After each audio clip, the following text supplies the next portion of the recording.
Hello दोस्तों, कहानी कही अनकही में आपका स्वागत है। एक स्वाभिमानी युवती का विवाह एक धनवान युवक से हुआ, परंतु युवक ने धन की मद से युवती के स्वाभिमान को आहत करना चाहा। युवती के स्वाभिमान और पति के धन के बीच संघर्ष का एक अद्भुत चित्रण इस कहानी में है। चारिश्री की यह श्रेष्ठतम कहानी है। सिलहट आसाम से लेकर बंबई तक का लंबा सफर हर हालत में एक थकाने वाला सफर है। यदि वह गरीब आदमी का तीसरे दर्जे की रेलगाड़ी में हुआ, तब तो हर स्टेशन पर बरसाती मच्छरों की तरह गंदे और अशिक्षित मुसाफिरों की भरमार और रेल पेल रहती है और छुआछूत की बीमारियों के रोग जंतुओं के संक्रमण का भय ही भय है।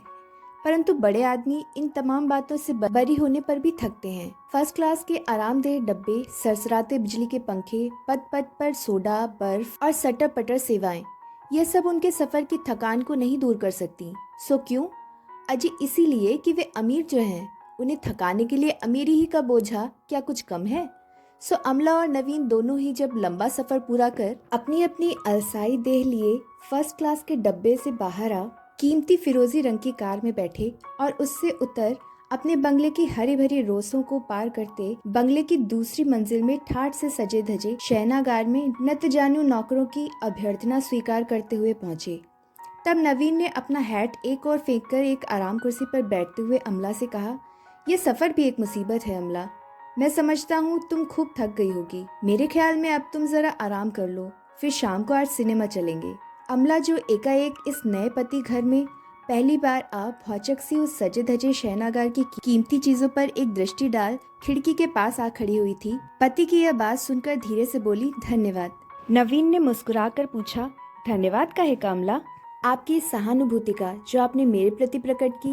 ओह, नवीन ने एक जोर की हंसी का ठहाका मारा। इतना हंसते क्यों है महाशय? अमला ने होठ और साथ ही भौवें सिकोड़कर कुछ क्रुद्ध स्वर में कहा। महाशय? यह महाशय कौन है अमला? आप है ना? क्या मैं आपको क्षुद्राशय कहने की जरूरत कर सकती हूँ, जिन्होंने उदारता पूर्वक सिर्फ मुझे ही लेकर मेरे पिता के सारे कर्जे की बेबाकी कर दी है? कर्जे की बेबाकी सिर्फ तुम्हें लेकर? ये तुम क्या कह रही हो अमला? नवीन ने आतुर वाणी से कहा। ठीक ही तो, दूसरा कोई नीच आदमी होता तो मेरे पिता की मोटर, जोड़ी, घोड़ा, मकान, बाग सब नीलाम करा लेता, शायद इज्जत भी ले लेता। 5 लाख रुपए कुछ थोड़े नहीं होते महाशय। इस वक्त पिताजी के पास 5,000 रुपए भी तो नकद न थे। तो तुम यह कहना चाहती हो कि उन रुपयों के बदले मैंने तुम्हें ब्याह लिया? ब्याह लिया? ब्याह किसे कहते हैं जनाब?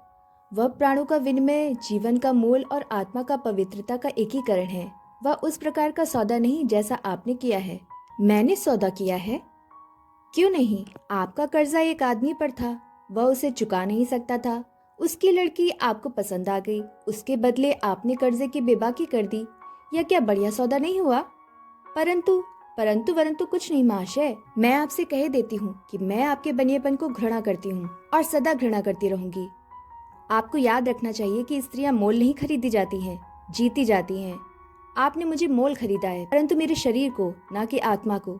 मेरी आत्मा स्वतंत्र है। मैंने ना आपको वरा है और ना आप मेरे पति हैं। इसी से आप मेरे प्रति जो भी सद्व्यवहार करेंगे उसके लिए सभ्यता की दृष्टि से आपको धन्यवाद देना मेरा कर्तव्य है। न मैं गंवारिन हूँ और न असभ्य, जो शिष्टाचार के नियमों में मैं चूक करूँ। एक भीनी मुस्कुराहट नवीन के चेहरे पर आई। उसने छाती पर हाथ धर सिर झुकाकर कहा, आपके सौजन्य और शिष्टाचार की मैं क्यों कर बढ़ाई करूँ मिस अमला? परंतु यदि आप आज्ञा दे तो मैं निवेदन करूं कि अभी तो मैंने सिर्फ आपको 5 लाख में खरीदा ही है, अब मैं आपको शीघ्र ही विजय भी करूंगा। मैं जैसा कुशल व्यापारी हूं, वैसा ही सफल विजेता भी। मिस अमला, क्या मैं आशा करूं कि कुछ दिन आप इस गरीब के झोपड़े में उसका आतिथ्य स्वीकार कर उसे प्रतिष्ठा प्रदान करेंगी? यह सेवक आपकी सेवा से अपने को कृतार्थ समझेगा। इतना कहकर नवीन चंद्र तीव्र गति से कमरे से बाहर हो गए। अमला के सारे तीर तमंचे धरे ही रह गए। वह उस शयन कक्ष में कुछ देर होंठ काटती रही और फिर उस फूलों से सजे पलंग पर, जो उसकी सुहागरात के लिए सजाया गया था, गिरकर फूट फूट कर रोने लगी। वैभव से परिपूर्ण महानगरी बंबई की उस वैभवपूर्ण अट्टालिका में सुंदर सुखद छपर खट पर पड़ी अमला गंभीर चिंतन में निमग्न थी। विधि विधान से जिसके साथ सब विवाह विधि पूर्ण हुई, वह कैसे पति नहीं माना जा सकता? कौन शक्ति उसे हिंदू नारी का पति होने से रोक सकती है? फिर नवीन बाबू की आयु यद्यपि कुछ अधिक है, पर वे अतिशय सुंदर, सुगठित और सभ्य व्यक्ति हैं। संपत्ति तो उनके पास अथाह है, सद्व्यवहार और उदारता में भी वे एक हैं। गत 6 माह से अमला का उनका परिचय है। इस बीच उन्होंने कभी भी कोई अभद्र आचरण उसके साथ नहीं किया है। उसके साथ उनका यह विवाह यद्यपि उसकी स्वीकृति से हुआ है, पर यह भी कोई स्वीकृति है। पिता ने जब कहा कि उनकी इज्जत, आबरू, मर्यादा सभी कुछ उसके हाथ में है, बिना उनसे ब्याह किए वे पद के भिखारी हो जाएंगे, उनकी पीढ़ियों की मर्यादा मिट्टी में मिल जाएगी, तब अमला के पास स्वीकृति को छोड़कर दूसरा उपाय क्या था? पर यह स्वीकृति तो लाचारी की स्वीकृति है। इसमें कोर्टशिप, स्वातंत्र्य, पसंद और प्रेम कहाँ है?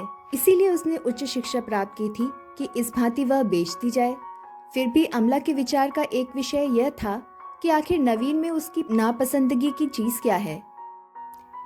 बहुत सोचने पर भी वह उनमें कोई दोष नहीं निकाल पाती, पर उसका गर्वीला हृदय जब इस निर्णय पर पहुंचता था कि यह विवाह उन्होंने रुपए के बल पर किया है और उस पर उनकी यह गर्वोक्ति कि अभी तो उन्होंने सिर्फ खरीदा ही है, वे उसे विजय भी करेंगे, तो उसका आत्माभिमान हाहाकार कर उठता था और वह कहती थी, नहीं नहीं, कभी नहीं, यह आदमी मेरा पति नहीं है, मैं कभी भी इसको आत्मसमर्पण ना करूंगी, कभी भी नहीं, भले ही जान चली जाए। सोचते सोचते उसका मुंह लाल हो आया, आंसू सूख गए। राधा ने धीरे से कमरे में आकर विनीत स्वर में कहा, बहू रानी क्या घूमने चलेंगी? मालिक ने पूछा है, वे मोटर में बैठे इंतजार कर रहे हैं। नहीं, मुझे काम है, अमला ने रुखाई से जवाब दिया, परंतु उसने खिड़की से झांक कर देखा। नवीन बाबू कार के बगल में खड़े ऊपर मुंह उठाए अमला की प्रतीक्षा कर रहे हैं। अमला की आत्मा जैसे अकस्मात गल गई। उसने दासी को रोककर कहा, ठहर राधा, उनसे कह मैं आती हूँ। राधा सुनकर हंसती और वह मालिक को यह असाध्य सुसंदेश सुनाने चली। अमला ने नवीन के पास आकर कहा, आज्ञा पालन में देर हुई, क्षमा कीजिए, क्या मैं पीछे बैठ जाऊं? आप यदि आगे मेरे पास बैठकर मेरी प्रतिष्ठा बढ़ाएं तो अच्छा है, ड्राइव मैं ही करूंगा। जैसी मालिक की आज्ञा, वह चुपचाप कार में बैठ गई। बैठने के समय अत्यंत संयत भाव से उसने अपने कपड़े व साड़ी को समेटकर ठीक कर लिया। नवीन ने मुस्कुराहट छिपाकर धन्यवाद दिया और तीर की भांति कार छोड़ दी। अनंत सागर धरणी से टक्कर ले रहा था। धवल फेन राशि उठती, गिरती और गरजती थी। कार सागर तीर की साफ सीमेंट की सड़क पर जैसे वायु गति से तैर रही थी। लंबे सन्नाटे को तोड़कर नवीन ने कहा, देखा आपने क्या? इन लहरों का उत्पात अकारण ही अशांत हो रही हैं। तूफानी ढंग से उठती हैं, किनारे पर टक्कर मारती हैं और विफल मनोरथ पीछे लौट जाती हैं। मर्यादा के बंधन में समुद्र तल बंधा है, भला ये क्रुद्ध लहरें उस मर्यादा का उल्लंघन कर सकती हैं? अमला ने व्यंग्य को समझा। वह होंठ काटकर चुप रह गई। कार उड़ी जा रही थी। 2-4 सफेद रंग की चिड़िया समुद्र तट पर उड़कर मछली के शिकार को ताक रही थीं। नवीन ने कहा, उधर ये लहरें अपनी कुटिल भूभंग में लगी हैं, इधर बेचारी मछलियां व्यर्थ ही उनकी चपेट में आकर उन पक्षियों का शिकार बनती हैं। कहो गुस्सा किसी पर और भोगे कोई। अमला ने जैसे असहनशील होकर कहा, किसका गुस्सा कौन भोगता है? देखती तो हो अमला, लहरों का गुस्सा बेचारी असहाय मछलियां भोगती हैं, तो मैं क्या करूं? अमला ने तिनक कर कहा, पर तुरंत नवीन के आर्द्र स्वर और कंपित हाथों को देखा। उसने सोचा, मैंने कुछ कठोर बात कह दी। उसने कहा, आप इन असह्यत लहरों के लिए क्या दंड तजवीज करते हैं? कुछ नहीं अमला, मेरा ख्याल है तूफानी वायु ज्यों ही बंद हो जाएगी, लहरें शांत और स्निग्ध हो जाएंगी और तब हम दोनों एक छोटी सी डोंगी पर सवार हो उस धवल क्षुद्र पक्षी की भांति इन लहरों पर सैर करने लगेंगे। धीर समीर हमें ले चलेंगी और सूर्य की स्वर्ण किरणें हमें आलोक दिखाएंगी। नवीन का कंठ कंपित हो गया। अमला दूर जलराशि में मग्न होते सूर्य को एकटक देख रही थी। उसे जैसे मालूम हुआ कि नवीन पत्ते की भांति कांप रहे हैं और एक अत्यंत गोपनीय आंसू उनके नेत्र कोण में झांककर सूख गया है। उसका नारीत्व जैसे विगलित होने लगा। फिर बात नहीं हुई। अंधकार बढ़ने से पहले ही दोनों घर लौट आए। इस बार अमला उन्हें धन्यवाद देने का साहस न कर सकी। वह तीर की भांति तेजी से अपने कमरे में चली गई। नवीन बाबू धीरे धीरे सोचते हुए घर में घुसे। अमला सोच में पड़ गई, जैसे कोई चोर उसके मन में घर कर बैठा हो। नवीन के प्रति जैसे उसके प्राण खिंच रहे हों। प्यार का एक बीज उसके हृदय में विकसित हो रहा था, पर उसका आत्माभिमान मचलता था। वह सोचती थी, यह विशाल महल और अटूट संपत्ति उसी की है, पर वह उसे हठपूर्वक पराई समझ रही है। यह क्या उसका अपने ऊपर अन्याय नहीं है? उसे सुख और आराम के सब सुख साधन उपस्थित थे। नवीन उसका बहुत मान करते थे। सेवक दासी उसकी इच्छा पूर्ति को उपस्थित थीं। फिर भी जैसे उसे शून्य सा लग रहा था। पिता को उसने प्यार किया था, उनकी उसे याद आती थी।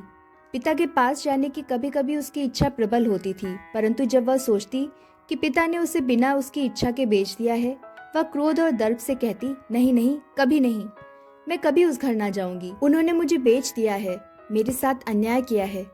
मैंने उनकी आज्ञा पालन करके अपने कर्तव्य पितृभक्ति को पूर्ण कर दिया, बस अब अधिक और नहीं। तब फिर अब क्या करूं?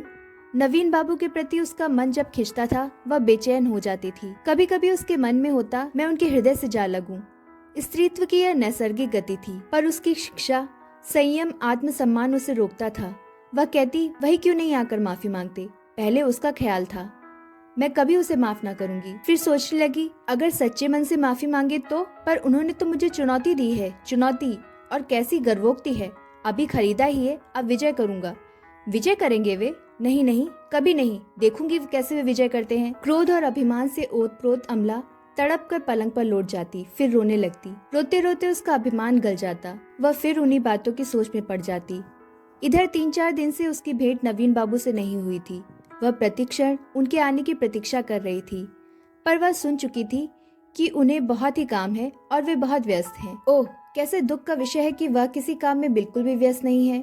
कोई कैसे व्यस्त रहता है?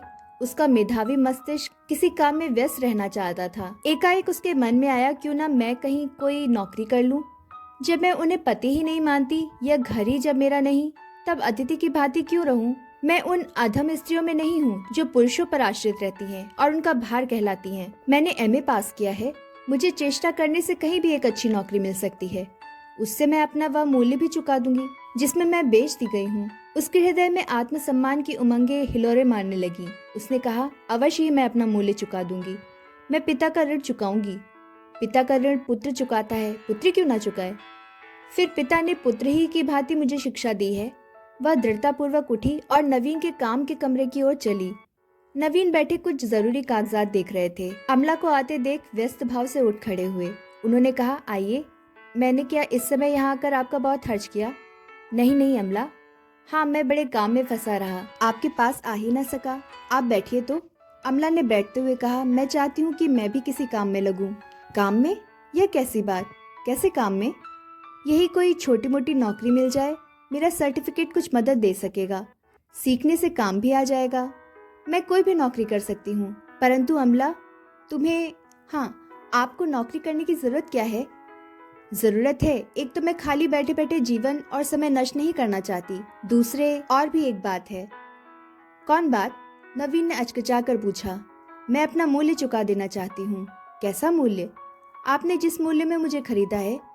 ओह, वे 5 लाख रुपए और उनका ब्याज। एक भीनी मुस्कान उनके होठों पर दौड़ गई। उन्होंने कहा पर यह तो बहुत कठिन बल्कि असंभव सा मालूम होता है अमला देवी। 5 लाख रुपए बहुत होते हैं। सूद ही 2500 रुपए महीना होता है। इतना तुम नौकरी करके कैसे चुका सकती हो? तुमने एमए पास किया है, ज्यादा से ज्यादा तुम्हें 200-300 की नौकरी मिल सकती है। मैं अगर सिफारिश करूं और जमानत दूं तो इससे दूनी तक 500 तनख्वाह मिल सकती है। तो आप अपनी जमानत और सिफारिश पर मुझे एक अच्छी नौकरी दिला दीजिए, आपका एहसान होगा। सूद न सही, मूल ही चुकाऊंगी। आखिर मैं कब तक आपके ऊपर आतिथ्य का भार डाले रहूं? उसके होठ फड़कने लगे। कुछ और भी कहना चाहती थी, पर नवीन की भावभंगी से वह सहम कर चुप हो गई। उसके अंतिम वाक्य से नवीन के हृदय में आघात लगा है, यह उसने देखा। वह अपराधी की भांति नवीन की ओर देखती रही। नवीन ने फीकी मुस्कुराहट होठों पर लाकर कहा, आतिथ्य के भार की बात भी ठीक है आपकी। अच्छी बात है, मैं आपकी आज्ञा का पालन करूंगा। हाँ, आपके आतिथ्य में कोई कमी तो नहीं? आपको यहाँ कोई कष्ट तो नहीं? मैं यह कहने की धृष्टता तो नहीं कर सकता कि आप इस घर को अपना घर समझें, पर फिर भी मैं आशा करता हूँ कि आप अपनी आवश्यकताओं के लिए संकोच। नवीन की बातें जैसे वेदना और व्यंग्य की सीमा लांघ रही थी। उन्हें सुनने की सामर्थ्य अमला में न थी। वह पूरी बात न सुनकर ही वहाँ से भाग गई। चलते समय उसने कुछ अस्फुट शब्द कहे, उन्हें नवीन ठीक ठाक न समझ सके। वे मन की वेदना को छिपाने के लिए दोनों हाथों से माथा थाम कर बैठ गए। दूसरे दिन प्रातःकाल नवीन ने अमला को एक पुर्जा लिख भेजा। उसमें लिखा था, आप क्या अभी मेरे साथ चाय पीकर मुझे प्रतिष्ठा बख्शेंगी? कल जो बातें हुई थी उस संबंध में मुझे कुछ निवेदन भी करना है। एक अच्छी नौकरी की उम्मीद है। जवाब में अमला स्वयं ही चली आई। चाय पीते पीते उसने पूछा, कैसी नौकरी है? नौकरी बड़ी जोखिम की है, पर मैं आशा करता हूँ आप उसे कर सकेंगी। हाँ, काम सीखना होगा। मुझे क्या करना होगा? एक बड़े फर्म की मैनेजरी की नौकरी है। वेतन मिलेगा 1000 रुपए महीना, मगर 1 लाख की नकद जमानत चाहिए। नवीन बाबू मुस्कुराहट छिपाने को दूसरी ओर देखने लगे। इतनी भारी जमानत मैं कहाँ से दे सकूंगी? आपके लिए मैं जमानत दे सकता हूँ, अगर आप 2 बातों का वचन दें। 2 बातें कौन? एक यह कि आप उसे स्वीकार करें, दूसरे आप मेहनत से और ईमानदारी से काम सीखें, समझें और करें। अमला की आंखों में आंसू आ गए। उसने कहा, पहली बात स्वीकार करना बहुत कठिन है। मैं आपके 1 लाख रुपए जोखिम में नहीं डाल सकती। रही दूसरी बात, सो क्या आप मेरी ईमानदारी पर शक करते हैं? यह बात नहीं अमला। नवीन ने अमला के दर्द को समझकर कहा, असल बात तो यह है कि आपके हाथों लाखों नहीं बल्कि करोड़ों रुपए का व्यापार होगा। आपकी जरा सी असावधानी से फर्म मालिक को लाखों की हानि हो सकती है।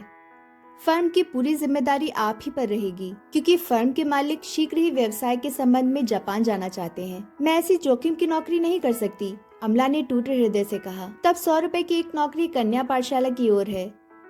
चेष्टा करने से 1-2 ट्यूशन भी मिल सकती हैं। 150 तो दौड़ धूप कर आप कमा ही सकती हैं, पर इससे क्या आप अपना मूल्य चुका सकती हैं? अमला मरमाहत हुई। कुछ देर तक उसके मुख से बात नहीं निकली। उसने सोचा, 100-150 इतना तो मैं अनायास ही एक दिन में खर्च कर दे सकती हूँ। उसके कैश बक्स में न जाने कौन नोटों के बंडल भर जाता है। हालांकि वह कभी कुछ खर्च नहीं करती और कैश बक्स छूती भी नहीं। उसने भय, अनुनय और संकोच आंखों में भरकर कहा, आप कह सकते हैं कि मैं अबला स्त्री इतनी भारी नौकरी ठीक तौर पर बजा सकूंगी? क्यों नहीं? पुरुषों में क्या सुरखाब के पर लगे हैं? मैंने कह तो दिया, यदि आप मेहनत और ईमानदारी। ये आप न कहिए, अमला ने उत्तेजित होकर कहा। जहाँ तक मेहनत और ईमानदारी का संबंध है, मैं प्राणों की बाजी लगा दूंगी। तो न केवल आप उस फर्म की मैनेजर ही रहेंगी, प्रत्युत उसके एक बड़ी हिस्सेदार भी हो जाएंगी और अपना मूल्य ही नहीं, सूद भी 1 बार नहीं 5 बार चुका सकेंगी। ओह, क्या यह संभव हो सकता है? वह आपे से बाहर होकर आवेश में उठकर नवीन बाबू की ओर चली, पर फिर थम से कुर्सी पर बैठ गई। उसने अत्यंत दीन भाव से कहा, यद्यपि यह मेरा परम स्वार्थ है, पर आप दया करके अगर मेरी जमानत दे दे तो। उसके होठ कांपने लगे और आंखों में आंसू आ गए। नवीन ने बलपूर्वक अपने आंसू आंखों की कोर में छिपाकर कहा, जैसी आपकी आज्ञा। तो आप मेरे साथ ऑफिस चलने को तैयार रहिए। 11 बजे भोजन के बाद हम चलेंगे। आज ही? अभी? जी हाँ, नवीन बाबू ने जरा रुखाई से कहा और टेबल से उठ खड़े हुए। अमला को फिर कुछ कहने का साहस न हुआ। उसने सहमती आवाज में कहा, मैं तैयार रहूंगी। वह चली गई। नवीन बाबू जब अमला को साथ लेकर अपने ऑफिस में पहुंचे और ऑफिस के हिंदुस्तानी और यूरोपियन कर्मचारियों का अभिवादन ग्रहण करते हुए अपनी शानदार टेबल पर और अमला को एक कीमती कुर्सी पर बैठने का संकेत कर स्वयं भी बैठ गए, तब अमला ने विस्मय विस्फारित आंखों से नवीन बाबू की ओर देख मानो मन ही मन कहा, ऐसा तुम्हारा वैभव है? नवीन के कुर्सी पर आसीन होते ही उनकी यूरोपियन प्राइवेट सेक्रेटरी डाक लेकर अदब से हाजिर हुई। नवीन ने बिना उसकी ओर देखे कहा, धन्यवाद मिस सूफी, पर कुछ मिनट ठहरो। अभी मिस्टर रॉबर्ट को जरा मेरे पास भेज दो। मिस सूफी ने शिष्टाचार के लिए गर्दन झुकाई और चली गई। दूसरी क्षण एक प्रौढ़ यूरोपियन ने आकर नवीन को अभिवादन किया। नवीन ने अभिवादन का जवाब देकर उसे बैठने का संकेत करके कहा, मिस्टर रॉबर्ट, मैं आपका परिचय अमला देवी से कराता हूँ। आपको 1 महीने में जापान के ऑफिस में जाना होगा और यहाँ का कुल काम यही करेंगी। इस 1 महीने में आप सब काम इन्हें समझा दें, जिसमें अड़चन ना हो। संभव है मुझे भी जापान जाना पड़े, क्योंकि वहाँ का मामला सुलझता दिख नहीं रहा है।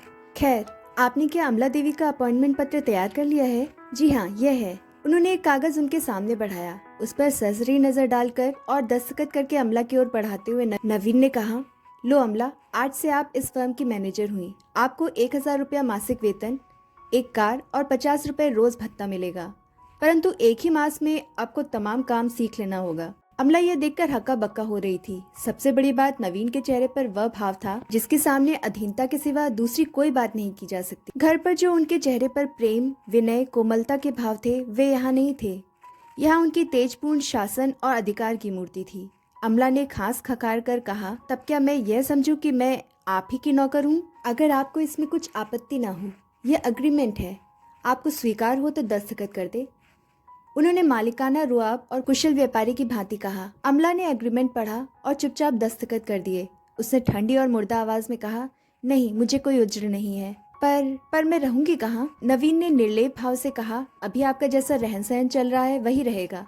और बरबस अपनी हंसी रोकने के लिए उन्होंने जोर से घंटी बजाते हुए कहा, मिस्टर रॉबर्ट, अब आप इन्हें इनके ऑफिस में ले जा सकते हैं। लेडी टाइपिस्ट मधुर सेंट की गंध फैलाती हुई कमरे में अदब से खड़ी हो गई और अमला हृदय का भार साहसपूर्वक उठाकर मिस्टर रॉबर्ट के पीछे पीछे चल दी।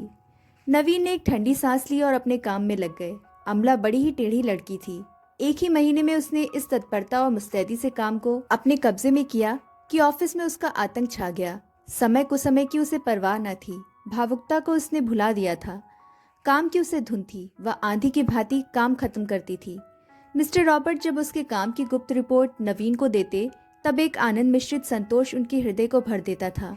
इस बीच ऑफिस वर्क को छोड़कर उसने बहुत कम नवीन से भेंट की। नवीन ने भी धैर्यपूर्वक संयम रखा, फिर भी वे संध्या समय उसे घुमाने ले जाते, उसका मन बहलाते और उसकी आत्मा को अपने निकट भी लाने की चेष्टा करते थे। अमला पर इसका कुछ असर पड़ता था कि नहीं, यह ईश्वर जाने, पर वह नवीन बाबू के प्रति अति विनीत और आज्ञाकारिणी हो गई थी।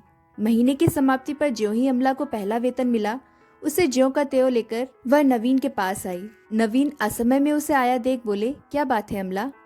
अमला ने रुपया मेज पर रखकर कहा, यह कर्ज खाते में जमा कर लीजिए। नवीन ने अमला की ओर कुछ देर देखकर कहा, असल में यह सूद के पेटे, जैसा आप ठीक समझे। नवीन ने कुछ न कहकर घंटी बजाई।